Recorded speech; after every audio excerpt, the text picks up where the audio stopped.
नमस्कार बच्चों, मैं सुरेश स्वदेशी। आज का जो वीडियो मैंने बनाया है वो क्लास 6 की जो इंग्लिश की बुक है Rajasthan board of secondary education के लिए, उसकी पोएम नंबर 2 है, जिसका टाइटल है द काइट। द काइट जाना पहचाना नाम, हर व्यक्ति के जीवन का हिस्सा।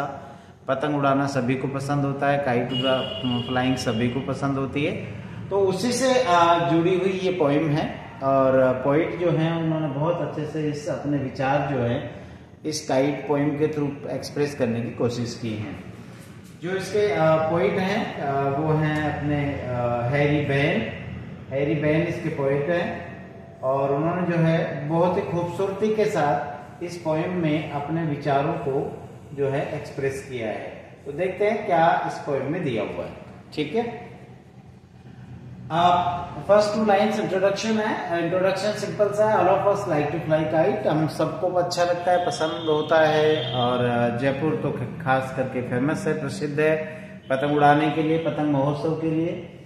Have you ever tried to fly one, क्या कभी आपने पतंग उड़ाने की कोशिश की है?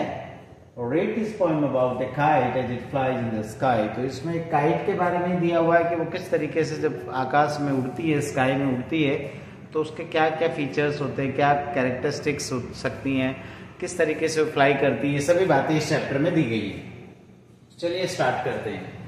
How bright on the blue is a kite when it's new, with dive and dip it snaps its tail, then soars like a ship with only a sail. How bright on the blue, blue का मतलब यहाँ पर sky से है।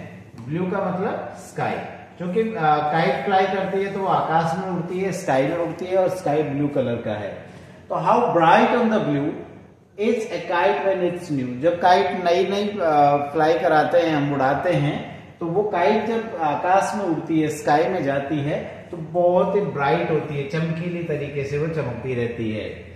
With a dive and a dip it snaps its tail, और फिर क्या करती है, इसके पोजीशन होती है, डाइव करती है, डिप करती है, और इसकी जो टेल होती है वो स्नैप करती है, वो इसके साथ साथ मूवमेंट करती है।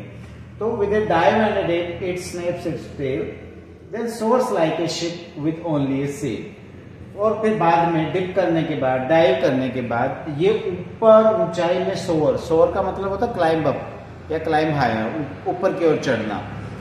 तो then soars like a ship, फिर ऐसा लगता है जैसे एक जहाज की तरह, शिप की तरह ऊपर की तरफ चढ़ती है, विद ओनली ए सेल, और इसके पास एक ही सेल होती है। सेल का मतलब जो इसके ऊपर पाल बांधा जाता था, पुराने समय में नाव के ऊपर पाल बांधा जाता था जो हवा को रोक के उसको आगे बढ़ाता था, तो वो एक ही सेल के साथ ही आगे बढ़ती है।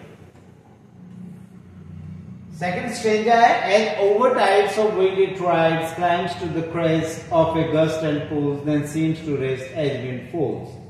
As over tides of wind it rides, जिस तरीके से एक शिप जो होता है वो सेलिंग करता है, आगे बढ़ता है। एज ओवर टाइड्स, टाइड होता है समुद्र में जो लहरें को जो ऊपर की ओर उठना होता है, जो मून के ग्रेविटी की वजह से जो बहुत ऊपर की तरफ उठती है, टाइड, एब एंड फ्लो। जो टाइड आते हैं, ज्वार आते हैं, ऊपर की तरफ पानी में जो उठाव आता है, वो टाइड कहलाते हैं। तो एज ओवर टाइड से शिप जब सेलिंग करता है, आगे की तरफ चलता है, तो ये टाइड्स के ऊपर चलता है, और विंड इट राइड्स, और ये टाइड्स किसके हैं? लेकिन अब शिप तो चलता है पानी के ऊपर, और काइट किसके? काइट के लिए टाइड कौन है? विंड के हैं, हवा के जो है लहरें हैं वो उनके ऊपर राइडिंग करती है। पतंग जो है, काइट जो है, वो उनके ऊपर राइडिंग करती है। Climbs to the crest of a gust and pulls, और ये जो है ऊपर की तरफ, क्रेस्ट होता है, वैसे तो क्रेस्ट होता मुकुट, तो ये ऊपर की तरफ चढ़ती है, और of a gust and pulls, और इसमें जो है एक बार हवा का झोंका तेजी से जाता है, फिर वापस खिंचता है, इस तरीके के इसमें मूवमेंट होते हैं।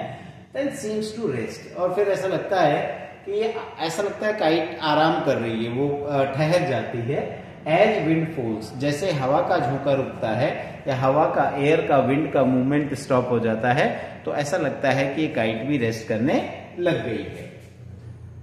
आगे का जो नेक्स्ट स्टेंजा है वो कहता है, when string goes slack you wind it back and run until a new breeze blows and its wings fill and up it goes. इस स्टेंजा में क्या बताया गया है? इसमें कहा गया कि व्हेन स्ट्रिंग गोज स्लैक, जब इस पतंग की जो डोर होती है, स्ट्रिंग होती है, जब वो स्लैक हो जाती है, लूज हो जाती है, you wind it back, means जब एयर का या विंड का मूवमेंट जब कम हो जाता है तो काइट जो है लगता है एक जगह ठहर जाती है, और वो ठहरती है तो जो स्ट्रिंग होती है, डोरी होती है, वो लूज हो जाती है, ढीली हो जाती है। तब आप क्या करते हैं, यू वाइंड इट बैक, आप इसको वापस खींचना स्टार्ट कर देते हैं, वाइंड इट बैक करते हैं। And run until a new breeze blows, और तब तक आप इसको वापस फोल्ड करते रहते हैं जब तक कि फिर से हवा नहीं चल जाती है, नई हवा का झोंका नहीं आ जाता है। एंड इट्स विंग्स फिल, और फिर इस काइट, इट्स काइट के जो विंग्स है वो वापस एयर से फिल हो जाते हैं, विंड से फिल हो जाते हैं। एंड अप इट गोज, और फिर ये वापस ऊंचाई पे चढ़ जाती है। अगला जो स्टेंजा है वो ये कहता है, how bright on the blue is a kite when it's new, but a ragged thing you never will see when it flaps on its string in the top of a tree. How bright on the blue, first वाली 2 lines वापस repeat हो रही है, यहाँ पर repetition है। How bright on the blue is a kite when it's new, जब kite new होती है तो वो इस ब्लू स्काई में कितना सुंदर ब्राइट दिखती है। But ragged thing you never will see, लेकिन तभी एक बड़ी अजीब सी, एक स्ट्रेंज घटना होती है जो हमको अच्छी नहीं लगती है, डिसलाइकिंग जैसी एक घटना होती है, इंसिडेंट हो जाती है। वो क्या है, but ragged thing you never will see when it flaps on a string in the top of a tree. ये जो काइट होती है वो जो है स्ट्रिंग इसकी जो है फ्लैप हो जाती है, ट्रैप हो जाती है ट्री की जो टॉप में है, या जो टहनियां होती है पेड़ की उनके ऊपर ये उलझ करके फंस जाती है।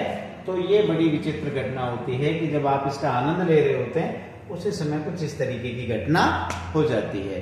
तो ये हैरी बेन की लिखी हुई पोएम है और काइट के बारे में है, काइट के डिफरेंट मूवमेंट्स को यहाँ पर डिस्क्राइब किया गया है। एंड आई होप कि आपको ये समझ में आई होगी और अच्छी तो नेचुरली लगी होगी, क्योंकि काइट हमारा फेवरेट सब्जेक्ट है। Thank you.